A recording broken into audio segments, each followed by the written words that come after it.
الحمد لله والصلاة والسلام على رسول الله وعلى آله وصحبه ومن تبعهم بإحسان إلى يوم الدين أما بعد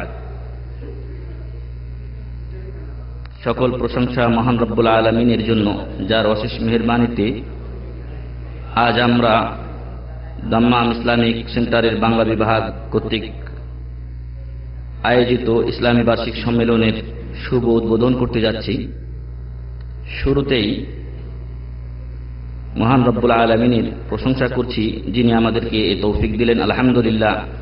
দরুদ ও শান্তির ধারা বর্ষিত হোক বিশ্বনবী মুহাম্মদুর রাসূলুল্লাহ সাল্লাল্লাহু আলাইহি ওয়াসাল্লামের উপরে, যার আদর্শই আমাদের জন্য একান্ত চলার পথ। সম্মানিত উপস্থিতি, যারা এখানে উপস্থিত হয়েছেন সবাইকে আমরা দাম্মাম ইসলামিক সেন্টার এর বাংলা বিভাগের পক্ষ থেকে সাদর সম্ভাষণ এবং স্বাগতম জানাচ্ছি। আজ 28শে জমাদিউল উলা 1433 হিজরি মোতাবেক রোজ শুক্রবার আমরা আমাদের বার্ষিক ইসলামী সম্মেলন শুরু করছি। আর আজকের এই অধিবেশনের শুরুতেই পবিত্র কালামে পাক থেকে তেলাওয়াত করছেন এই ইসলামিক সেন্টারের অনেক দিনের পুরাতন মুতাআওয়ান এবং কালামুল্লাহ তথা মহান রব্বুল আলামিনের বাণীর খাদেম জনাব কারি আবু হানিফা ভাই। উল্লেখ্য, কারি আবু হানিফা ভাই হাইও আব্দুল্লাহ ফুয়াদ তথা আব্দুল্লাহ ফুয়াদে একটি মসজিদের দায়িত্বে আছেন এবং এই সেন্টারে প্রতি শুক্রবার আসর নামাজের পরে কোরআনের যে দার্স হয় তার মেন দায়িত্বশীল হলেন এই কারি আবু হানিফা ভাই। কারি আবু হানিফা ভাইকে কালামে পাক পেশের জন্য এখন অনুরোধ করছি। এ পর্যায়ে আসছেন কারি আবু হানিফা ভাই। ফালিয়াতাফাদ্দাল মাশকুরান ওয়া মা'জুরা।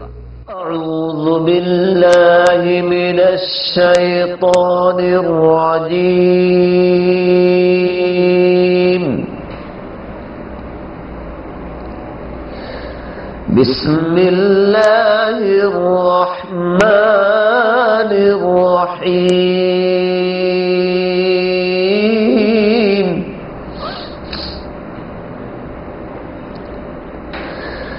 يا أيها الذين آمنوا لا تلهكم أموالكم ولا أولادكم عن ذكر الله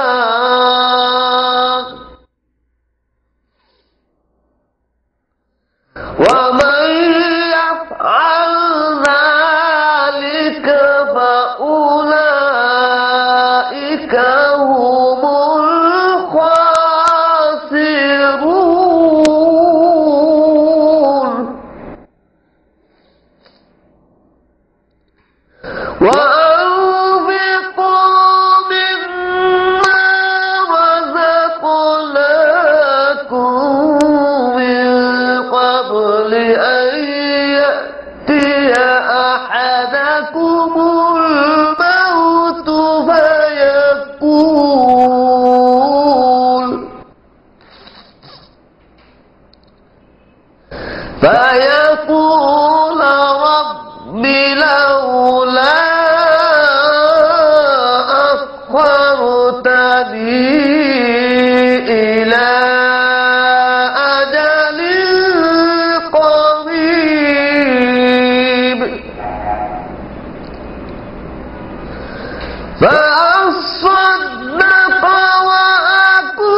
تعملون السلام عليكم ورحمة الله وبركاته ধন্যবাদ কারি আবু হানিফা ভাইকে তার সুন্দর তেলাওয়াতের জন্য। এই পর্যায়ে আমাদের মাঝে ইসলামী সঙ্গীত নিয়ে আসছেন এই সেন্টারেরই বহু পুরাতন ছাত্র এবং প্রথম পর্যায়ের ছাত্র ভাই হেলাল উদ্দিন। ভাই হেলাল উদ্দিনকে তার ইসলামী সঙ্গীত পরিবেশনের জন্য অনুরোধ করছি। ফালিয়াতাফাদ্দাল মাশকুরান ওয়া মাজুরা।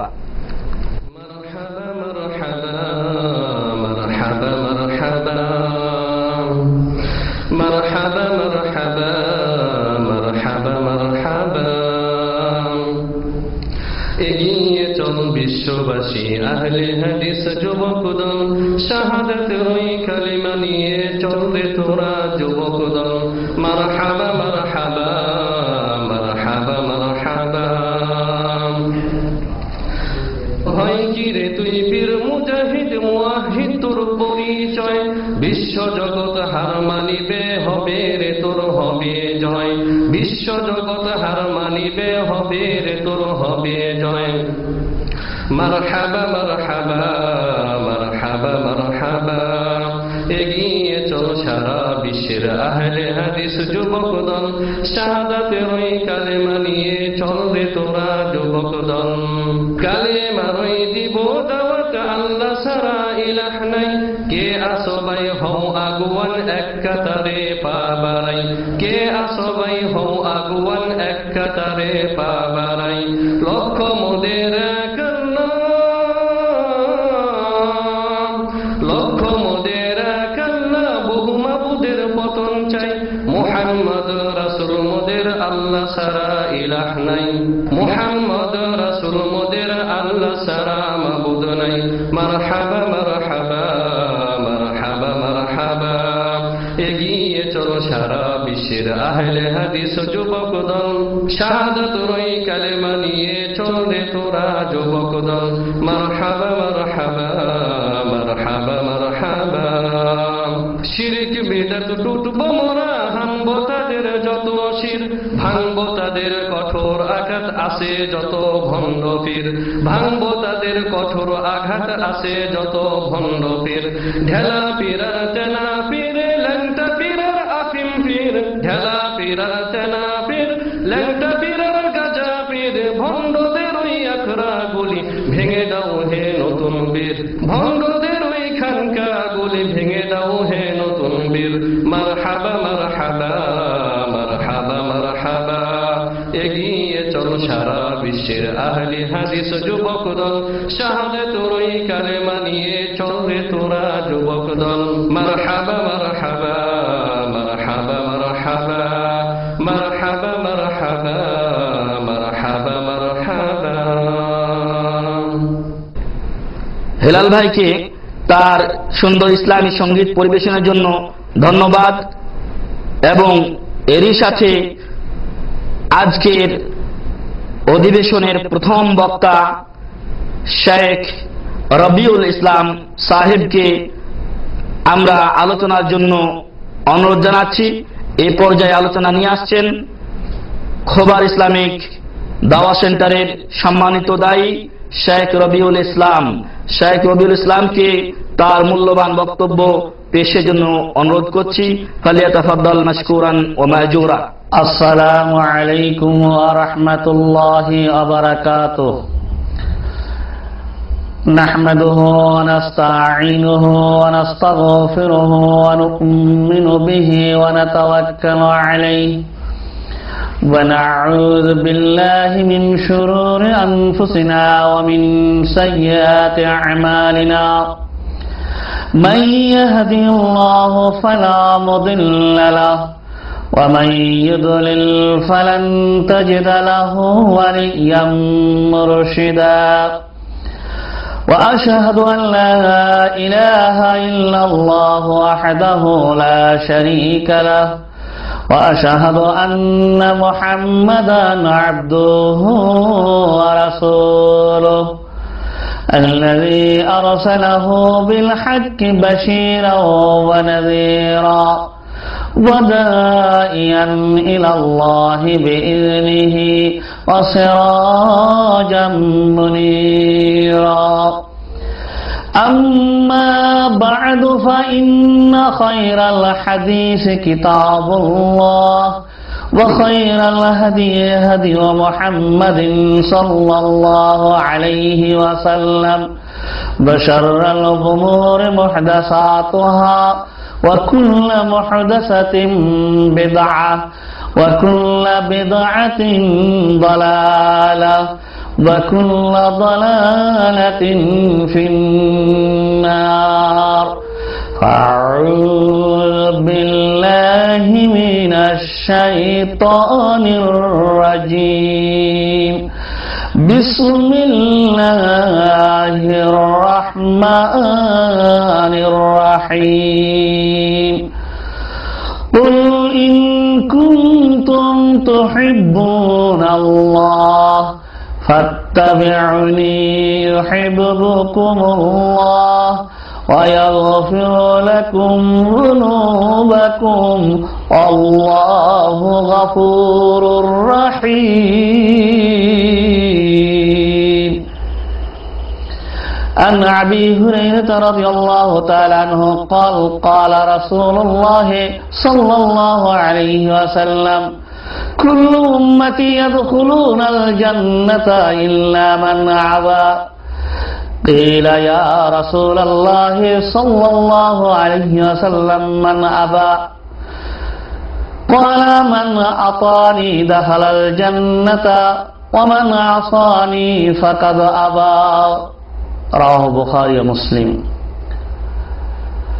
দাম্মাম ইসলামী কালচার সেন্টার কর্তৃক আয়োজিত আজিকার এই মহা সম্মেলনের সম্মানিত সভাপতি সাহেব, দিগার উলামায়ে কেরাম, অত্র এলাকা থেকে আগত দ্বীনী ভাইরা, পর্দার অন্তরালে মা ও বোনেরা,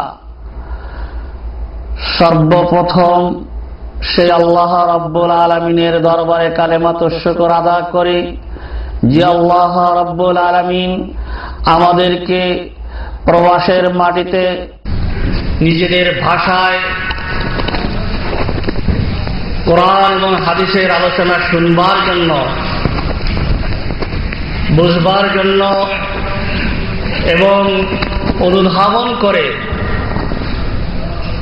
আমল করার জন্য সুন্দর একটি পরিবেশে উপস্থিত হওয়ার তৌফিক দান করেছেন। এই জন্য সে আল্লাহর দরবারে আমরা সর্বপ্রথম কৃতজ্ঞতা প্রকাশ করি, আলহামদুলিল্লাহ। দরুদ ও সালাত ও সালাম পেশ করি সাইয়্যিদুল বাশার, খাতামুন নবিয়্যিন, ইমামুল মুত্তাকিন, শাফিউল মুযনিবিন, নবী মুহাম্মদুর রাসূলুল্লাহ সাল্লাল্লাহু আলাইহি ওয়াসাল্লামের উপর আল্লাহুম্মা সাল্লি আলাইহি আল্লাহুম্মা বারিক আলাইহি। সম্মানিত দ্বীনী ভাইরা, আমি ভূমিকা লম্বা না করে আমার যে বিষয় বক্তব্য প্রস্তুত করেছি, বিষয় সম্পর্কে আপনারা জেনেছেন।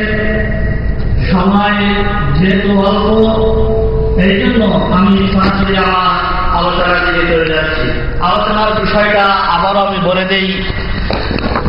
প্রিয় নবী মুহাম্মদুর রাসূলুল্লাহ সাল্লাল্লাহু আলাইহি ওয়াসাল্লামের মহব্বতের আলোকে আমল করা এবং রাসূলুল্লাহ সাল্লাল্লাহু আলাইহি ওয়াসাল্লামের মহব্বতের বেলায় বাড়াবাড়ি করা, এটা হলো আমার আজকের আলোচনার সাবজেক্ট। বন্ধুগণ, আমলের ক্ষেত্রে আমরা দুটি দিক লক্ষ্য করতে পারি। একটি হলো প্রকাশ্য আমল, আরেকটি হলো অপ্রকাশ্য আমল। আমরা যারা উপস্থিত আছি, আমরা সবাই মহান আল্লাহ রাব্বুল আলামিনকে ভালোবাসি। তিনি আমাদের রব, তিনি আমাদের স্রষ্টা। কিন্তু সেই ভালোবাসা সত্যিকারের ভালোবাসা কিনা তা যাচাই বাছাই করার জন্য আল্লাহ রাব্বুল আলামিন আমলকে অত্যাবশ্যকীয় শর্ত করে দিয়েছেন। আমল করে দেখাতে হবে আপনি সত্যিকার আপনার রবকে ভালোবাসেন কিনা। শর্ত করে আল্লাহ রাব্বুল আলামিন ঘোষণা দিয়েছেন, কুল ইন কুনতুম তুহিব্বুনাল্লাহ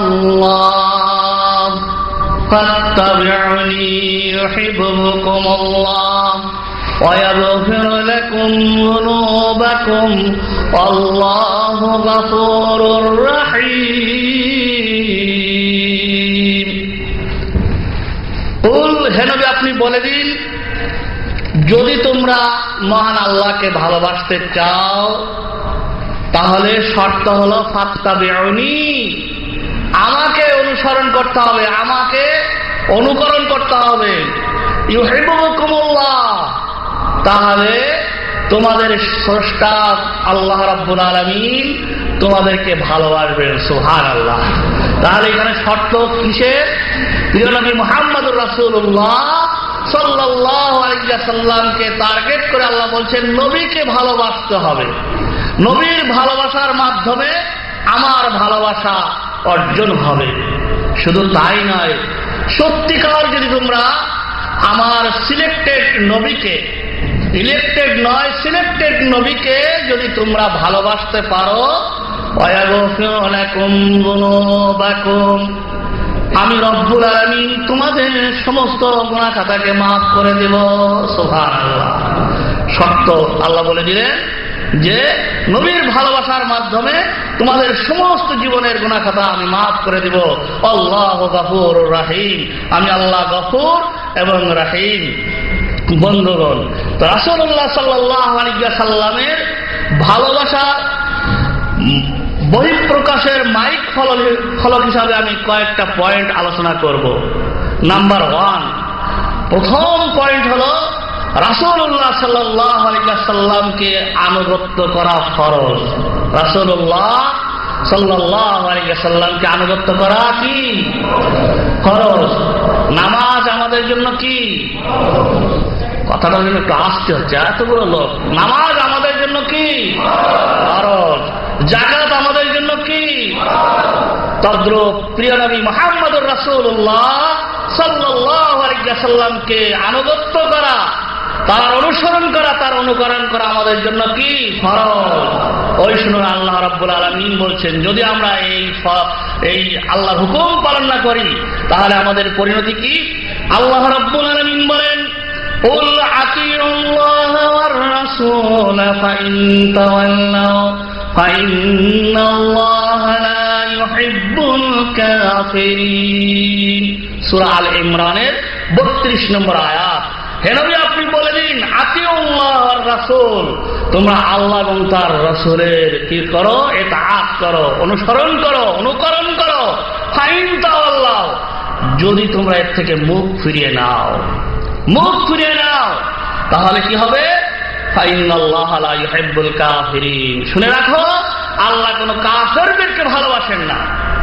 চিন্তা করতে পারেন? তাহলে প্রিয় নবী মুহাম্মদুর রাসূলুল্লাহ সাল্লাল্লাহু আলাইহি ওয়াসাল্লামের কথা, কাজ, যা কিছু আছে আমাদেরকে একবার ব্লাইন্ড সাপোর্টার হিসাবে সত্যিকারে যদি প্রিয় নবী মুহাম্মদুর রাসূলুল্লাহ সাল্লাল্লাহু আলাইহি ওয়াসাল্লামের কথা হয় তাহলে মেনে নেওয়া কি ফরজ। কোন হুজুরের কথা না মানলে আমাদের কোনো অসুবিধা হবে? কোন ইমামকে যদি আমরা বলি যে ইমামের কথা মানলাম না, যেহেতু হাদিসের খেলাফ আসছে, তাহলে সেখানে কি আমার মহাভারত অশুদ্ধ হয়ে যাবে? কিন্তু আজকে রাসূলুল্লাহ সাল্লাল্লাহু আলাইহি ওয়াসাল্লামকে আমরা মহব্বত করি, কিন্তু ভালোবাসা কোথায়? এই জন্য আমাদেরকে ভালোবাসা সৃষ্টি করতে হবে রাসূলুল্লাহ সাল্লাল্লাহু আলাইহি ওয়াসাল্লামের পরে।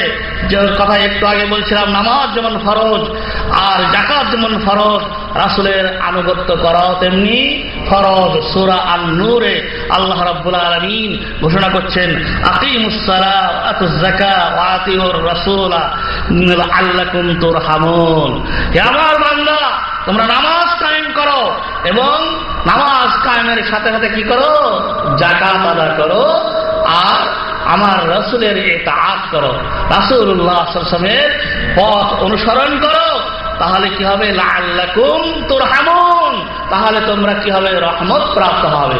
তাহলে আল্লাহর রহমত, আল্লাহর করুণা যদি পেতে চাই, শর্ত হলো কি? প্রিয় নবী মুহাম্মদুর রাসূলুল্লাহ সাল্লাল্লাহু আলাইহি ওয়াসাল্লামের আনুগত্য করা। আর এই জন্য প্রিয় নবী মুহাম্মদ রাসূলুল্লাহ সাল্লাল্লাহু আলাইহি ওয়াসাল্লাম নিজেই বলেছেন, শুনো, মান আতাআনি ফাকাদ আতা আল্লাহ, মান আতাআনি ফাকাদ আতা আল্লাহ ওয়া মান আসানি ফাকাদ আসা আল্লাহ, রাহুল বুখারী। যারা আমার ইতাআত করলো, আমার অনুসরণ করলো, তারা কার ইতাআত করলো? মহান আল্লাহ রাব্বুল আলামিনের। আর যারা আমাকে অস্বীকার করলো, তারা সত্যিকার রব্বুল আলামিনকে অস্বীকার করলো। কে বলেছেন? প্রিয় নবী মুহাম্মদ রাসূলুল্লাহ সাল্লাল্লাহু আলাইহি ওয়াসাল্লাম। এই জন্য যে হাদিসটি পড়েছি, হাদিসটি দিয়ে আপনাদেরকে বোঝাতে চেষ্টা করছি এই বিষয়টা। আবি হুরায়রা রাদিয়াল্লাহু তাআলা আনহু قال قال رسول الله صلى الله عليه وسلم كل امتي يدخلون الجنه الا من ابى قيل يا رسول الله صلى الله عليه وسلم من ابى قال من عطاني دخل الجنه ومن عصاني فقد ابى رواه البخاري। হযরত আবু হুরায়রা রাদিয়াল্লাহু তাআলা বলছেন, রাসূলুল্লাহ সাল্লাল্লাহু আলাইহি ওয়াসাল্লাম বলেন, আমার সমস্ত উম্মতেরা, কুল্লু উম্মতি ইয়াদখুলুনাল জান্নাহ, আমার সমস্ত উম্মতেরা সবই জান্নাতে যাবে। সুবহানাল্লাহ, সুবহানাল্লাহ। ইল্লা মান আবা, ইল্লা দিয়ে পার্থক্য করছে, ইল্লা আরবিতে হরফে ইসতিসনা বলা হয় পার্থক্য করার জন্য, যে ওই ব্যক্তি, মান আবা, আবা যে ব্যক্তি, ওই ব্যক্তি জান্নাতে, ওই আমার ওই উম্মত জান্নাতে যাবে না। সাহাবীরা জিজ্ঞাসা করলেন যে ইয়া রাসূলুল্লাহ সাল্লাল্লাহু আলাইহি ওয়াসাল্লাম, আবা বা কোন ব্যক্তি? ক্বালান নবিয়ুল আমিন, তিনি বললেন, মান আতানি দাখালাল জান্নাহ, যে ব্যক্তি আমার ইতাআত করলো, আমার অনুসরণ করলো, সে জান্নাতে চলে যাবে। সুবহানাল্লাহ। ওয়া মান আসানি ফাকাদ আবা, আর যে আমাকে অস্বীকার করলো, আমার ফতোয়াকে মানলো না, আমার কথাকে মানলো না, আমার নিয়ম নীতিকে মানলো না, আমার হুকুমকে মানলো না, আমার হাদিসকে প্রত্যাখ্যান করলো, সে ব্যক্তি হলো আবা, সে কখনো জান্নাতে যাবে না। বুঝতে পারলেন বন্ধুগণ? 2 নম্বর শর্ত হলো রাসূলুল্লাহ সাল্লাল্লাহু আলাইহি ওয়াসাল্লামের মহব্বতের ক্ষেত্রে তার শরীয়ত মোতাবেক আমল করতে হবে। শরীয়ত মোতাবেক আমল করতে হবে। শরীয়ত কি? শরীয়ত হলো কোরআন এবং হাদিসের অপর নাম হলো শরীয়ত।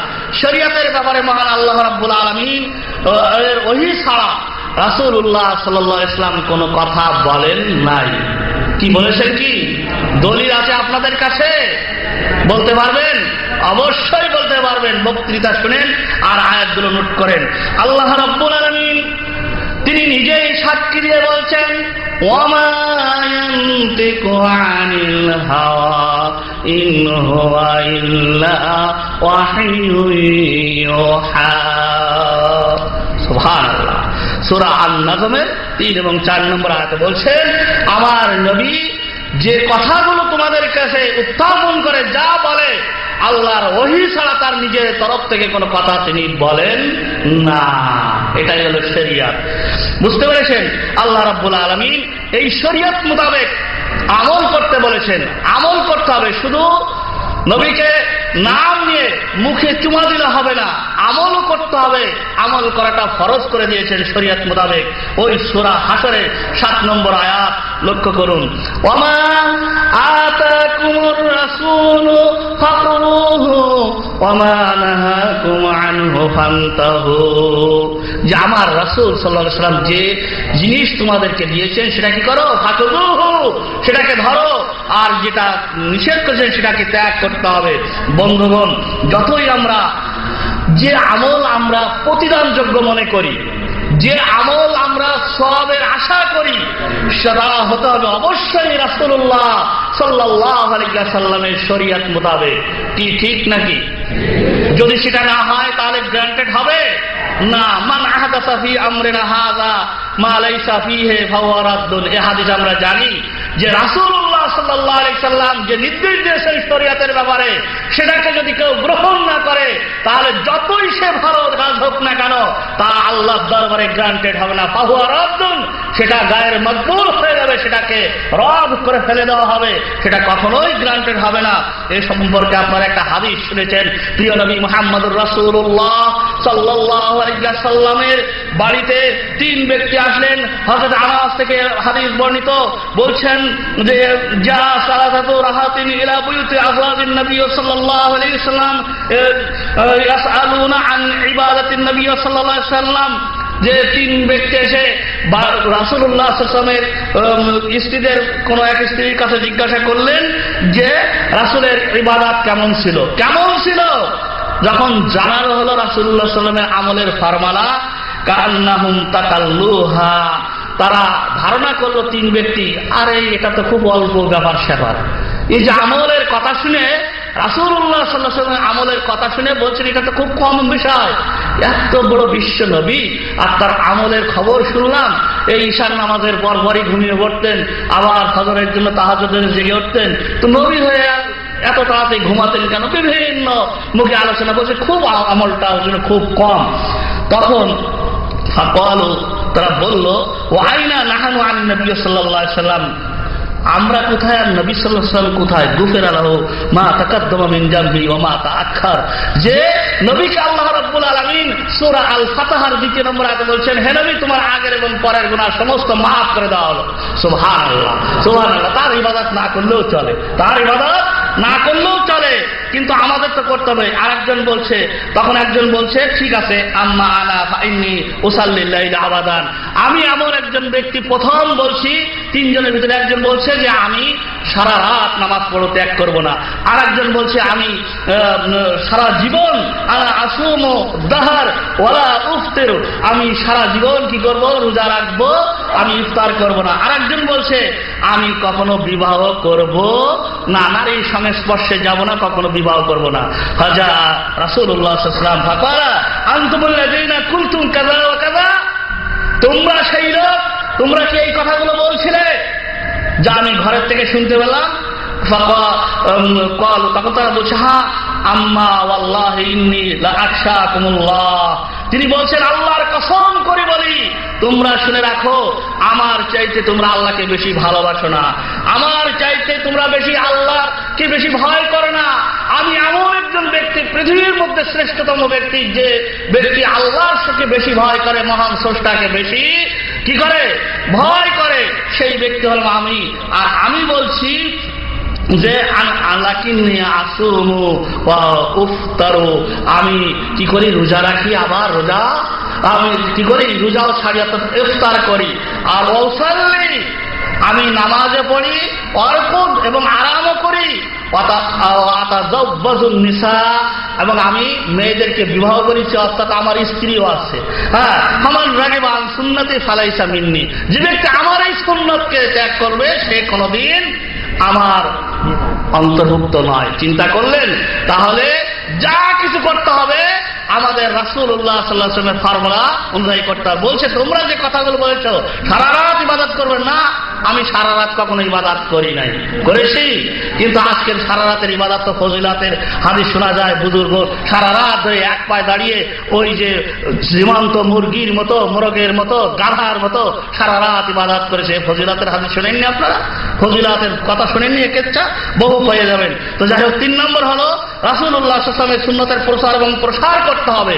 রাসূলুল্লাহ সাল্লাল্লাহু আলাইহি ওয়াসাল্লামের সুন্নাত প্রচার এবং প্রসার করার জন্য আপনাদেরকে কি করতে হবে? জ্ঞান অর্জন করতে হবে। এই জন্য আল্লাহ রাব্বুল আলামিন নির্দেশ দিচ্ছেন সূরা আল ইউসুফের ভিতরে, কুল হাযিহি সাবিলি আদউ ইলাল্লাহ আলা বাসীরা, যে বলুন হে নবী এটাই হলো আমার রাস্তা, আদউ ইলাল্লাহ, আমি ডাকি কার দিকে? আল্লাহর দিকে। তাহলে দাঈ ইলাল্লাহর কথা বলতে গেলে কার দিকে ডাকতে হবে?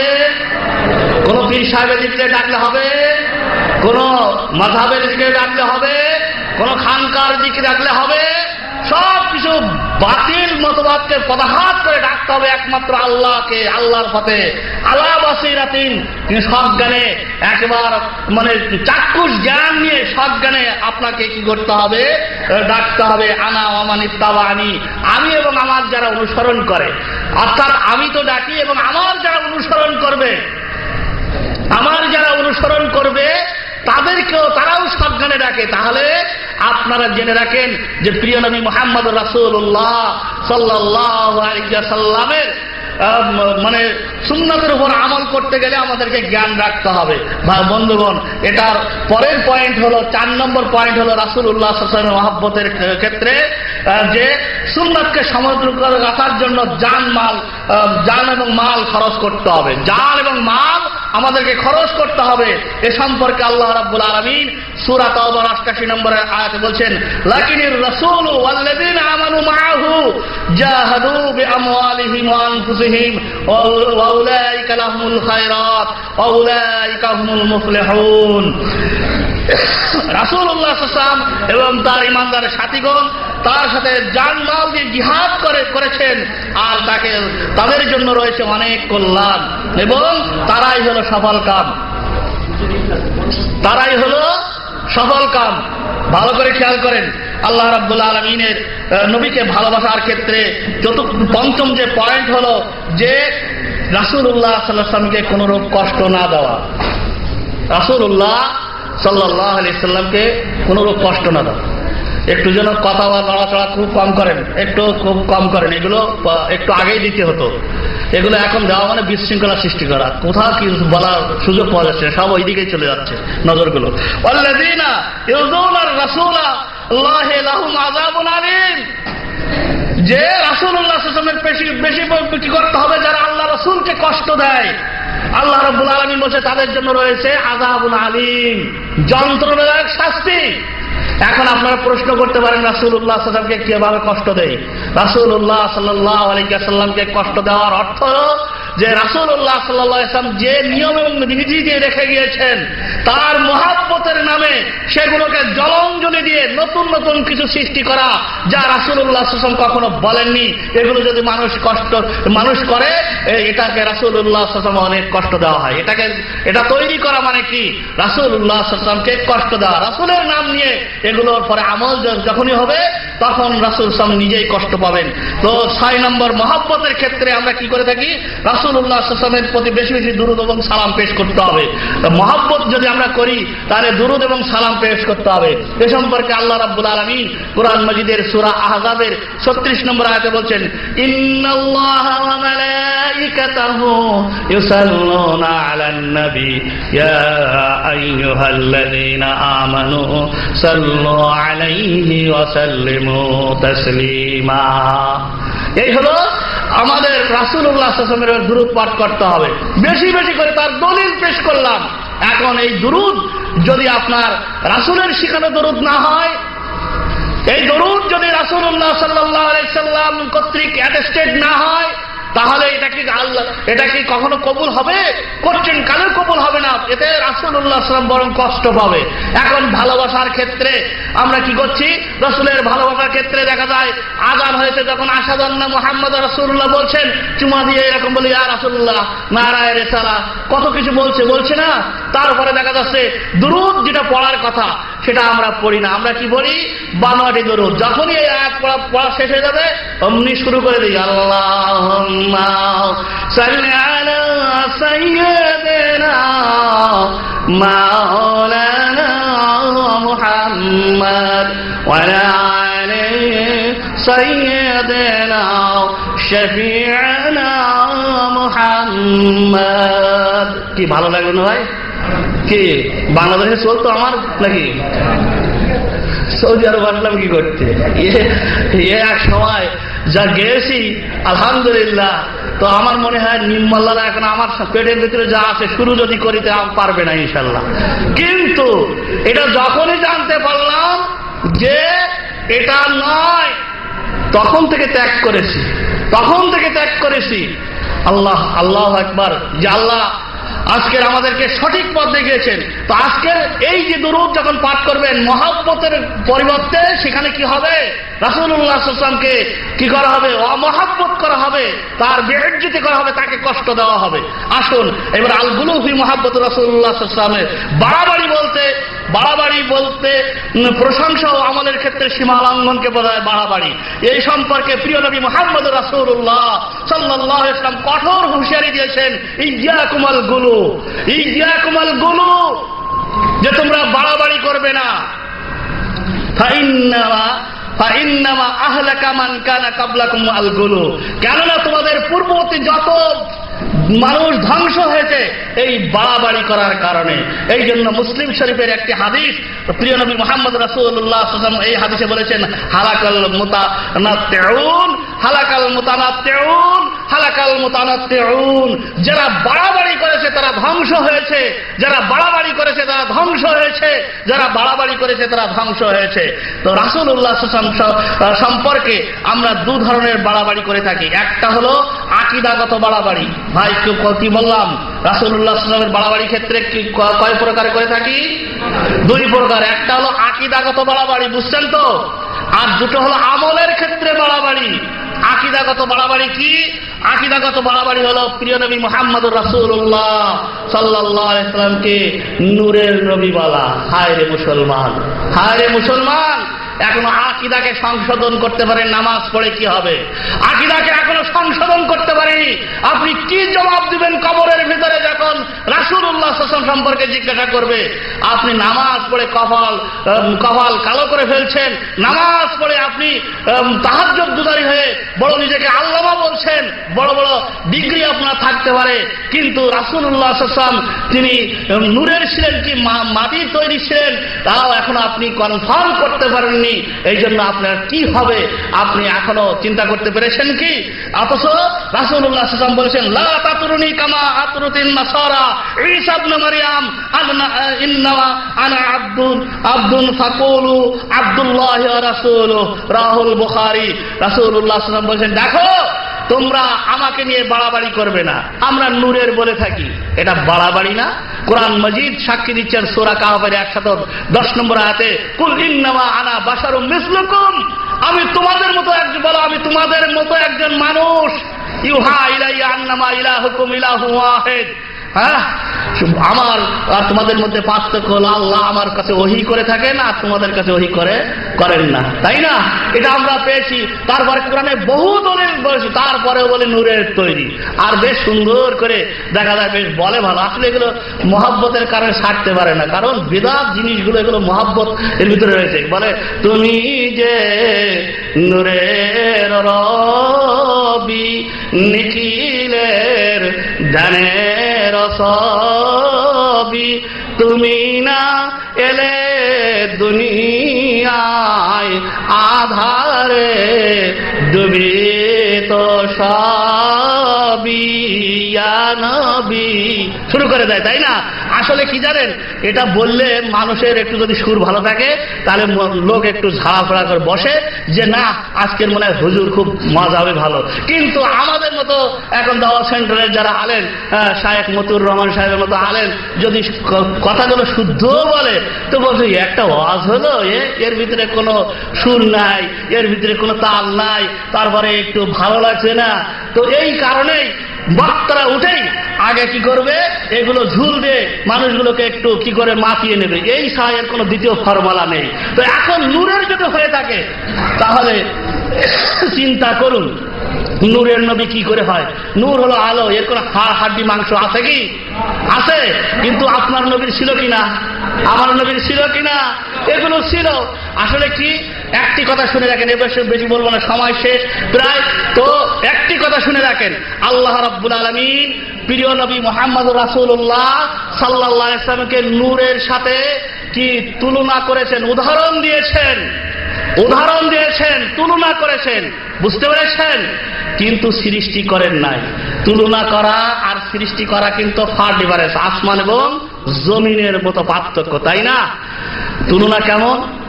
একটি কথা বলি, যে আপনার গ্রামের একজন ছেলে, সে ভালো স্কলার নিয়ে একা দেখা যায় নোবেল পুরস্কার নিয়েছে, সারা বিশ্ব তাকে চিনে। সে আপনার গ্রামের মুখ উজ্জ্বল করলো কি করলো না? স্কুলের মুখ উজ্জ্বল করলো কি করলো না? শিক্ষকরা গর্বিত, পিতা গর্বিত।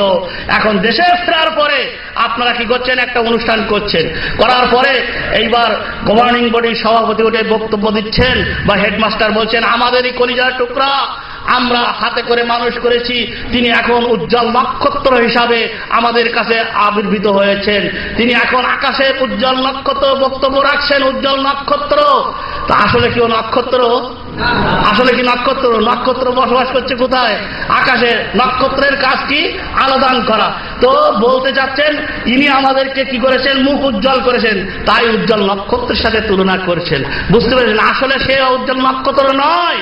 আর একটু কাছের একটা উদাহরণ দিয়ে এই পর্যায়ে শেষ করছি। আমরা ছোট ছোট বাচ্চাদেরকে কোলে নেই, মেয়ে হোক ছেলে হোক, কোলে নিয়ে মা বাবা দাদা দাদি নানা নানি বলেই বসি যে ময়না পাখি। ছোটবেলায় আমাদেরকে অনেকে ময়না বলে ডেকেছে, তাই না? ময়না পাখি বলে ডেকেছে। তো আসলে কি যে বাচ্চাটাকে ময়না পাখি বলা হচ্ছে, আপনার ছেলে হোক মেয়ে হোক, ও কি ময়না পাখির জাত? ও কিসের জাত? কিন্তু ময়না পাখি বলছেন কেন? আদরে মহাব্বতে, তাই না? তো তুলনা করেছেন ময়নার সাথে, কারণ ময়নার বুলিগুলো শুনতে ভালো লাগে। ছোট ছোট বাচ্চা যখন কথা বলে শুনতে ভালো লাগে। আর একটু একটু উদাহরণ দিলে ভালো বলবেন, আমার দেশকে আমরা কি বলি? আমার সোনার বাংলা, তাই না? তো সোনার বাংলা যখন, তাহলে আমরা সৌদি আরবে এসে এখন এখানে কাজ করতেছি কেন? এখানে লেবার খাটছি কেন? কারণ সোনা যখন বাংলা, আপনার মাটি খুঁড়লেই তো ওখান থেকে সোনা উঠবে, আপনি বিক্রি করে দেবেন। এখন কিরকম? কত? 200 রিয়ালের উপরে, তাই না? তো আপনার এই দেশে এত পরিশ্রম করা কি দরকার? আসলে কি বাংলাদেশ সোনা দিয়ে তৈরি? না, আমাদের দেশকে আমরা খাটো করিনি, অমূল্য সম্পদ স্বর্ণের সঙ্গে তুলনা করেছি। এইটাই তো আমাদের দেখার বিষয়। তো রাসূলুল্লাহ সাল্লাল্লাহু আলাইহি ওয়াসাল্লাম তিনি হলেন মানুষ, তিনি আমাদের মতো রক্ত হাড়হাড্ডি মিশ্রিত মানুষ ছিলেন। তিনি নূরের সাথে তুলনা করেছেন আল্লাহ রাব্বুল আলামিন এই কারণে যে তিনি আসার সাথে সাথে আলোকিত হয়ে গেছেন গোটা দুনিয়া। এই জন্য তো বাড়াবাড়ি এই ক্ষেত্রে আমরা করে থাকি আকীদাগত দিক থেকে। তারপর আবার বলে থাকি রাসূলুল্লাহ সাল্লাল্লাহু আলাইহি ওয়াসাল্লাম গায়েব জানতেন। আসলে কি গায়েব জানতেন? গায়েব যদি জানতেন তাহলে ওই উহুদের যুদ্ধে মার খেতে যেতেন? ওই তায়েফে এত মারলো, আহা, ইতিহাস বর্ণাতি তায়েফের ঘটনা আপনারা জানেন। তো সেখানে রক্তাক্ত করে ছেড়ে দেওয়া হয়েছে আমার নবীকে।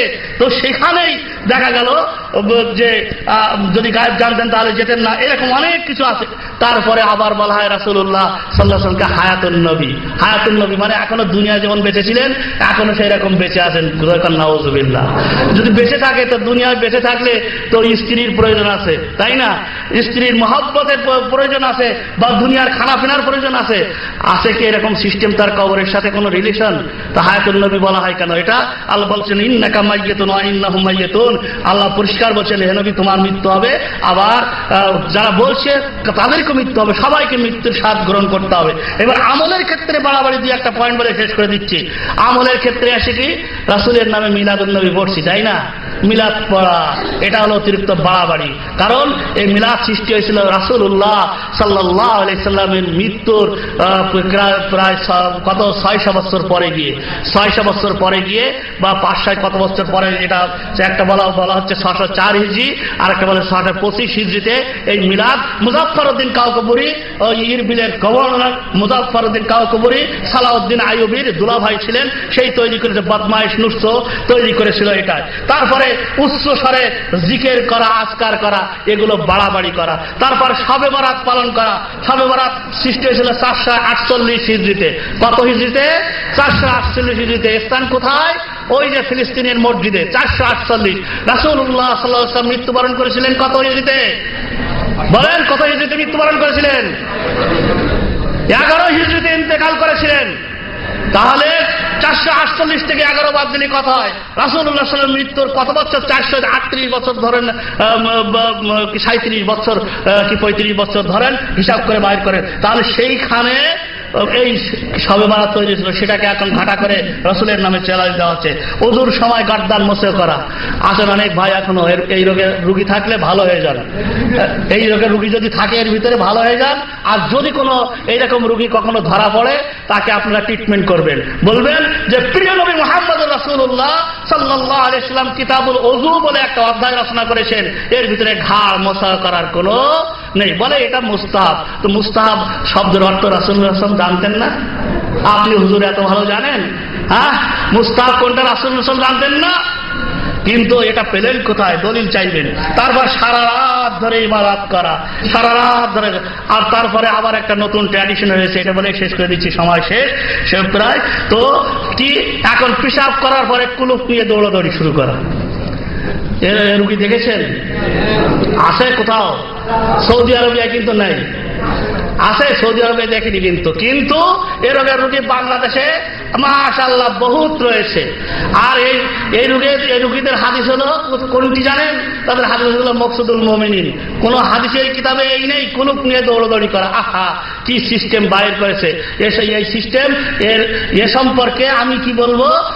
থানফি জগতের একজন আলেম আল্লামা আশরাফ আলী থানভী রাহিমাহুল্লাহ তাআলা, তিনি বলছেন যে এই যারা কুলুপ নিয়ে এই যে লাফালাফি করে আর মাঝে মধ্যে ওই যে নজেলে তেল দেওয়ার মতো যে সে ধাক্কা দিয়ে হু করে, এদের মতো বেয়াদব আর আসমানের নিচে জমিনের উপরে আর কেউ নেই। আমি বলছিলাম আশরাফ আলী থানভীর ফতোয়া বেহেশতে জোর পড়বেন, বেহেশতে জোর পড়বেন। তো কারণটা কি? আবার এমন ফর্মুলা এর মধ্যে রয়েছে, তা শুনলে আশ্চর্য হবে। যার যত বছর বয়স সে যদি তত বছর ওই কুলুপ নিয়ে, পায়জামা হলে এই উপর দিয়ে এইভাবে ঢুকিয়ে দিতে হবে, আবার প্যান্ট হলে এইভাবে দিতে হবে, লুঙ্গি হলে এইভাবে দিয়ে বেহায়ার মতো গ্রামগঞ্জের নারীদের সামনে, মেয়েদের সামনে একবার সেই আলিফ মার্কা ডানে ধরেই, লিঙ্গটানে ধরেই একেবারে কি করছে? বেহায়ার মতো ছুটছে, হাঁটছে, আর মাঝে মধ্যে ওই গিয়ার মারার মতো করছে। এদের মতো বেহায়া আর কেউ হতে পারে না। আবার যুক্তি দেখায়, আহা কত যুক্তি, শয়তানের যুক্তি। এ যুক্তি আমার বড় ভাই দেখিয়েছিল, কাস্টমস অ্যাপ্রেজার, এখন রিটায়ার্ড, বুঝতে পেরেছেন? তো আমি গিয়েছি, যাওয়ার পরে বাসায় যাওয়ার পরে বলছে, তোমরা যে এই দিন প্রচার করো, তো পেশাবের যে শাস্তির কথা তোমরা জানো? তো জানি, তো তোমরা এই কুলুপ করো না কেন? আজ কে বলছে কুলুপ করা যাবে না? আমি কুলুপ করতেই হবে। আমি শর্ত কি? আমি বলছি যখন তায়াম্মুমের শর্ত কি? ফাইল্লাম ইয়াজিদ মান, যদি তোমরা পানি না পাও তাহলে সেখানে কি করতে হবে? তায়াম্মুম করতে হবে। আর পানি পাওয়া গেছে, তায়াম্মুম চলবে? চলবে না। যদি কোনো কারণ থাকে যে মানে অসুস্থ হয়, সেটা আলাদা ব্যাপার ফতোয়ার ক্ষেত্রে, কিন্তু পানি থাকলে তায়াম্মুম চলবে না। তো পানি যেখানে রয়েছে সেখানে কুলুপ চলবে না। হ্যাঁ, তো এখন বলছে কি বলো? বলছে দেখো তোমরা তো বুঝো না, ডাক্তারের কাছে আমি গিয়েছিলাম, ডাক্তার বলেছে যে দেখো লিঙ্গে যে তৈরি করেছেন আল্লাহ, ওর আগে এরকম বেশ কয়েকটা পেঁয়াজ দেওয়া আছে, নারীর মতো পেঁয়াজ দেওয়া আছে। এখন প্রস্রাব আসতে অনেক দেরি হয়, ছুটে গিয়ে আমি দেরি হয় মানে ছুটে গিয়ে বেলজিয়াম দুটো গ্লাস বাইর করে নিয়েছে, বেলজিয়াম গ্লাস। এদেশের তৈরি না কেন? কারণ কাস্টম তো ঘুষ করে তার বাড়ির একার বড় সবই বিদেশি জিনিস। বেলজিয়াম কারখানার গ্লাস নিয়ে এইবার উঁচু করে বলছে দেখো তো লাস্টের গ্লাসের পানিটা কত মানে দেরিতে পড়ছে। ঠিক ওই রকম আমাদের লিঙ্গের থেকে আসতে দেরি হয়। তা আমি বললাম ভাই ঠিক কথা, আপনার কথা বিশ্বাস করি। তো এই বেলজিয়াম গ্লাস, এটা তো বিদেশি গ্লাস তাই না? সবচেয়ে উন্নত কারখানার গ্লাস নিয়ে আসলেন আপনি। তাই এই মানুষের তৈরি কারখানার গ্লাসের যদি পড়তে দেরি হয়, এটা হতে পারে, কারণ মানুষের তৈরি কারখানা। আর আপনার ওই ডান্টার যে কি, আপনার আমার ডান্টার যে নারীগুলো তৈরি করেছেন, সেটা হলো আমাদের স্রষ্টার কারখানা। সুবহানাল্লাহ। আল্লাহর সৃষ্টিতে আপনি ভুল ধরেন, আপনার সৃষ্টিতে ভুল ধরেন, কখনো এই বেয়াদবি করবেন না আর এই কথা বলবেন না। হ্যাঁ, খবরদার এটা করবেন না। এটা করা একেবারে বেহায়া ছাড়া আর কিছু না। তো এই হলো আমলের ক্ষেত্রে প্রিয় নবী মুহাম্মদ রাসূলুল্লাহ সাল্লাল্লাহু আলাইহি ওয়াসাল্লামের নাম নিয়ে আমলের ক্ষেত্রে বাড়াবাড়ি, আমলের ক্ষেত্রে আকীদাগত বাড়াবাড়ি, আবার আমলের ক্ষেত্রে বাড়াবাড়ি। তো বন্ধুগণ, আমরা প্রিয় নবী মুহাম্মদ রাসূলুল্লাহ সাল্লাল্লাহু আলাইহি ওয়াসাল্লামকে ভালোবাসি, প্রাণ দিয়ে, জান দিয়ে, হ্যাঁ অন্তর দিয়ে ভালোবাসি। লা ইউমিনু আহাদুকুম হাত্তা আকুনা আহাব্বা ইলাইহি মিন ওয়ালিদিহি ওয়া ওয়ালাদিহি ওয়ান নাসি আজমাইন, মুত্তাফাক আলাইহি। রাসূলুল্লাহ সাল্লাল্লাহু আলাইহি ওয়াসাল্লাম, ওই ব্যক্তি কখনোই ইমানদার হতে পারবে না যতক্ষণ পর্যন্ত তার পিতামাতা, সন্তান সন্ততি নিজের চাইতে আমাকে ভালো না বাসবে। তো আমাদের রাসূলুল্লাহ সাল্লাল্লাহু আলাইহি ওয়াসাল্লামকে ভালোবাসতে হবে, শুধু কথাই নয়, তার আমলের ক্ষেত্রে দেখিয়ে দিতে হবে যে এটা রাসূলুল্লাহ সাল্লাল্লাহু আলাইহি ওয়াসাল্লামের আমল ছিল। বন্ধুগণ, যেটুকু আলোচনা করেছি অত্যন্ত সংক্ষিপ্ত আকারে, আপনারা ইশারায় বুঝতে পেরেছেন। আমরা চাই প্রিয় নবী মুহাম্মদ রাসূলুল্লাহ সাল্লাল্লাহু আলাইহি ওয়াসাল্লামের রেখে যাওয়া আদর্শ মোতাবেক, তার ফর্মুলা মোতাবেক আমাদের জীবন গড়তে আল্লাহ রাব্বুল আলামিন আমাদের সবাইকে রাসূলুল্লাহ সাল্লাল্লাহু আলাইহি ওয়াসাল্লামের ফর্মুলা ফর্মুলা অনুযায়ী আমল করার তৌফিক দান করুন, আমিন। এই বলে আমার বক্তব্য শেষ করছি। আপনারা আমার জন্য দোয়া করবেন, আমি আপনাদের সবার মঙ্গল কামনা করি। আল্লাহ রাব্বুল আলামিন যেন আপনাদেরকে দিন বুঝে সঠিকভাবে আমল করার তৌফিক দান করেন। আল্লাহ আমাদের সবাইকে সুস্থ রাখুন। এই বলে আমি আমার বক্তব্য শেষ করছি, আমিন। আখিরে দাওয়ানা আনিল হামদুলিল্লাহি রাব্বিল আলামিন। আসসালামু আলাইকুম ওয়া রাহমাতুল্লাহি ওয়া বারাকাতুহু। ধন্যবাদ শেখ রবিউল ইসলামকে রাসূল সাল্লাল্লাহু আলাইহি সাল্লামের ভালোবাসার উপরে সুন্দর আলোচনার জন্য। সম্মানিত উপস্থিতি, আপনাদেরকে আমরা বলেছিলাম যে শেখের আলোচনা থেকে আমরা প্রশ্ন করব, সময় আমাদের কম, এরপরও অদা ঠিক রাখতে আমরা দু একটি প্রশ্ন করছি। যারা পারবেন হাত তুলবেন, আমাদের নিয়ম অনেকের জানা। যারা পারবেন হাত তুলবেন, যাকে বলতে বলবো বলবেন, সঠিক উত্তর হলে পুরস্কার নিয়ে যাবেন ইনশাআল্লাহ। শেখ আলোচনায় বলেছেন যে রাসূল সাল্লাল্লাহু আলাইহি সাল্লামের ক্ষেত্রে কয়েকভাবে বাড়াবাড়ি করা হয়, সেই ভাব বা ধরন কয়টি ও কি কি? জি এই ভাই বলেন। জি জি, উত্তর সঠিক হয়েছে, পুরস্কার নিয়ে যান। রাসূল সাল্লাল্লাহু আলাইহি সাল্লামের ক্ষেত্রে বাড়াবাড়ির ধরন হচ্ছে দুটি, আর তা হলো আকীদা ও আমল। দ্বিতীয় প্রশ্ন, রাসূল সাল্লাল্লাহু আলাইহি ওয়াসাল্লাম কে নূরের তৈরি বলা হয়, আসলে রাসূল সাল্লাল্লাহু আলাইহি ওয়াসাল্লাম কিসের তৈরি? দলিল সহ বলবেন, দলিল সহ বলবেন, দলিল সহ। কথা বলেন না, কথা দলিল সহ বলবেন। জি বলেন।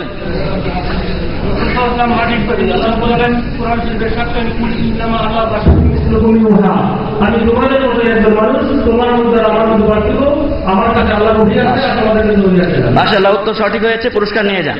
রাসূল সাল্লাল্লাহু আলাইহি ওয়াসাল্লাম সৃষ্টিগত দিক থেকে আমাদের মতোই মানুষ, পার্থক্য ওনার কাছে ওহী করা হয়, আমাদের কাছে ওহী করা হয়। এর মাধ্যমে শাইখের আলোচনার উপর প্রশ্নোত্তর শেষ।